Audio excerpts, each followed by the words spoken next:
G'day mates, welcome back to my YouTube channel. We have our first major stacked NA East Duos tournament tomorrow with DreamHack, and already the pros are going ham about their drop spots. The beef is kicking off everywhere and it's making it so exciting to watch.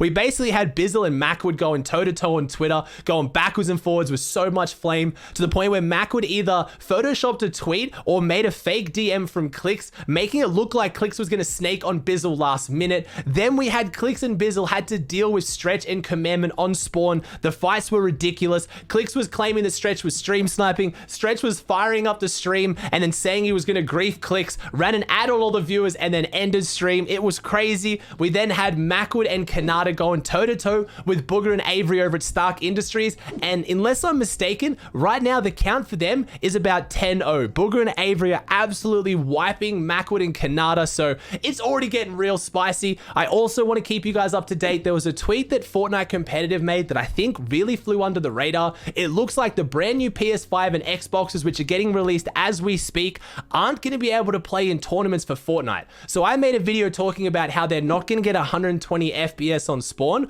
Well, it looks like they're not going to be able to play tournaments at all, and I want to take a look at why that might be. They're still going to be able to play Arena, but if you've just got a brand new PS5 or Xbox, you are super hyped to play some Fortnite. Not only are you going to find out you're capped at 60 FPS, but tournaments are locked for you as well. So I just want to let you guys know about that so you don't get let down, because I don't think a lot of people have been talking about this. Two things before we jump into the video, guys. Remember, if you're looking for a duo mate, you haven't been able to find one, jump in my Discord. It's discord.gg/Aussie. We have almost 20,000 members. We've dedicated looking for duo channels. So with DreamHack kicking off in NA, if you haven't found your teammate yet, make sure you swing in there. I'll put the link in the description. Remember, if you like today's video, please chuck a like on it. Subscribe to the channel if you haven't. We are under 2,000 away from 100K. So thank you so very much. Let's just jump into it.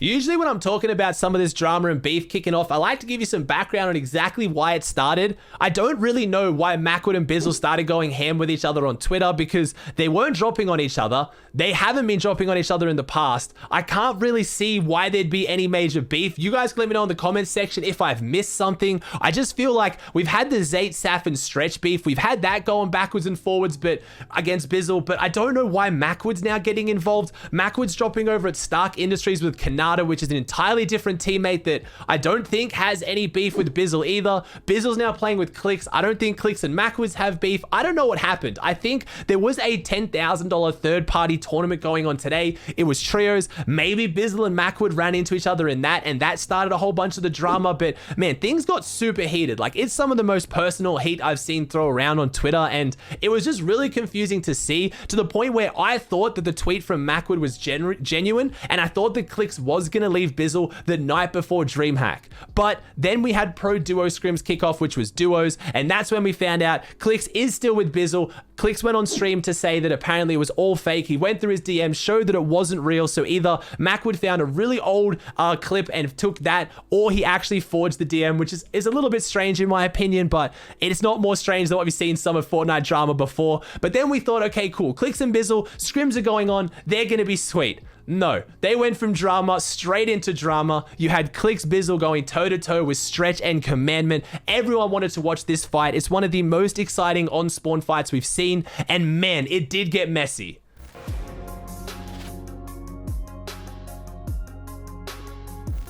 Now, you'd think with two of the best teams in NA East, four of the best players, that these on-spawn fights would have been crazy, super exciting.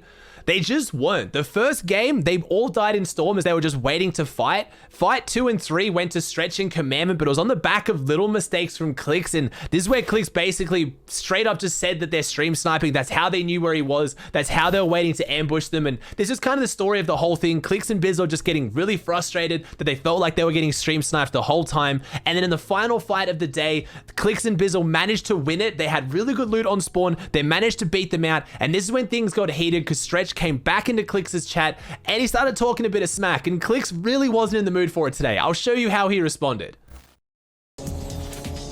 Stretch, I hope you know I don't care. Like, I don't care about, like, DreamHack. Like, I don't care. Like, you need it more than me, bro. Trust me on that. It's not an ego thing. I'll drop one. Like, trust me, bro. Dude, tell me how much you care if you call us? Yeah, because I want a place, but I don't need a place, dude. I will go live. believe in you, and running 3-minute ads the whole time. I hope you know that. I hope you know. This kind of went backward and forwards for a little bit more, but it's just fair to say that Clix was not too happy with how Stretch was treating him, but it looks like neither team's leaving. That's the main part. I do these videos because I care about what's going on in competitive and just giving you a bit of the flavor, because man, this makes the storyline so much more exciting. We have DreamHack tomorrow. You know both of these teams are going to make it out of opens, or at least it'd be a massive upset if they don't. They're then going to go toe-to-toe in semis. If they both make finals and they get to finally put their money where their mouth is, see who's going to come out on top in a tournament, because Clix says he doesn't care, but I know Clix wants to place right now, especially for his stream, so I feel like it's going to be quite hard. And if you want my honest opinion, I love Clix, but him and Bizzle going toe-to-toe with Stretch and Commandment, they just don't have the on-spawn fighting ability. They're going to lose that fight if it's a fair fight more often than they're going to win it, so we're going to have to see. Bizzle's already left Doom's Domain to leave Stretch once, and he got absolutely flamed for it. I don't think he's going to want to leave another drop, so this is going to be just a super exciting fight to watch out for. And again, if you guys don't know, I'm going to be doing viewing parties of all the DreamHack games on my Twitch channel, twitch.tv/Aussie Antics. I'll be live the whole time if you want to come check it out.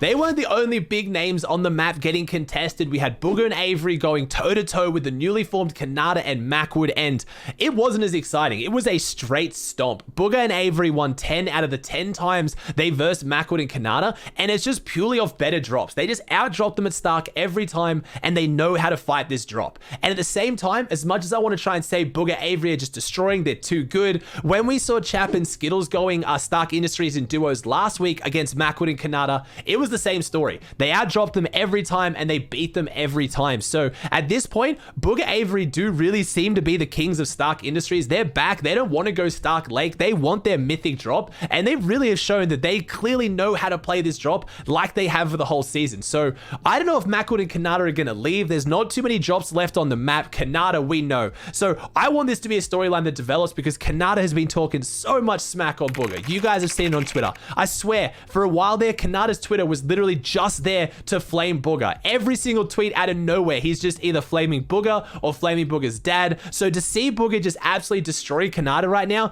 and not really talk about it or tweet about it does really show that he's just being the bigger person. But right now, it's not even entertaining to watch. It's just, oh, they got the chest first and Macwood Khanada are dead. That's literally the spawn fight. So unless something changes for DreamHack tomorrow, it looks like it's going to keep going that way.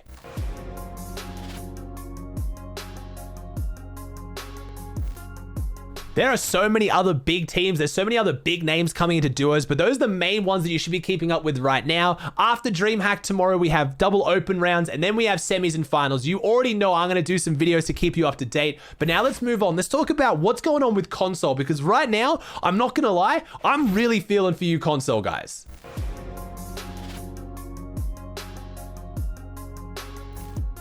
So a few days ago, we got a statement from Fortnite Competitive that essentially said that the new consoles were not going to be able to compete on tournaments on release, which is just such a big blow again. I'll read out the tweet so you know exactly what's going on.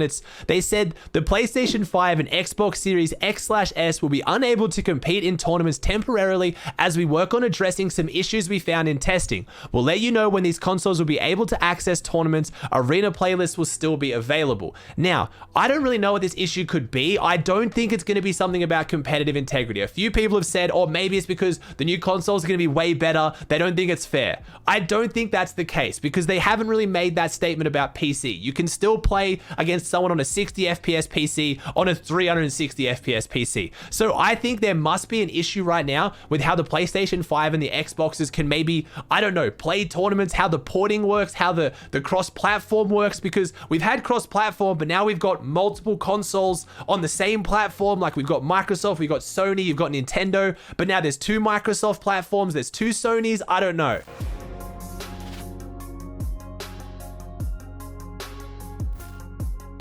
We'll have to wait and see if we get told why this is the case, but all I know now is you guys on console have been waiting for your brand new PS5s and Xboxes so you can finally play on 120 FPS, and not only are you not going to get 120 FPS on drop, if you guys don't know, I made a whole video on that, they're capping the FPS on release, you're not even going to get tournaments on release either. So again, I just want to keep you guys up to date because I didn't hear a lot of people talking about this, and I don't think a lot of people know, just so you can understand what's going on. I hope the Epic's working hard to fix this. And if there's any kind of consolation, if there's any silver lining, at least this is all going on in between FNCSs when there's not a lot of tournaments going on anyway.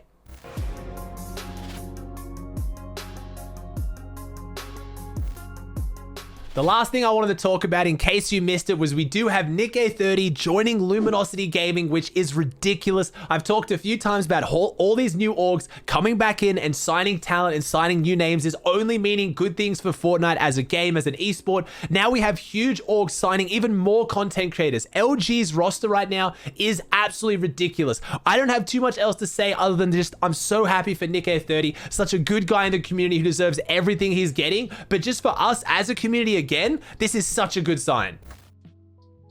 Alright guys, that does it for another video. Remember, if you want to check out how all this plays out, all this crazy duo beef and drama plays out, check out my Twitch channel, twitch.tv/Aussie Antics. I'll be streaming for all the NA East games for DreamHack. It's going to be ridiculous. Make sure you don't miss it. Thank you so much for watching. If you liked the video, please chuck a like on it. Subscribe to the channel if you haven't. We are so close to 100K. You guys are just straight up amazing. I tell you every time, I love you guys so much. Thank you for the support. I hope you enjoyed the video, and I'll see you in the next one.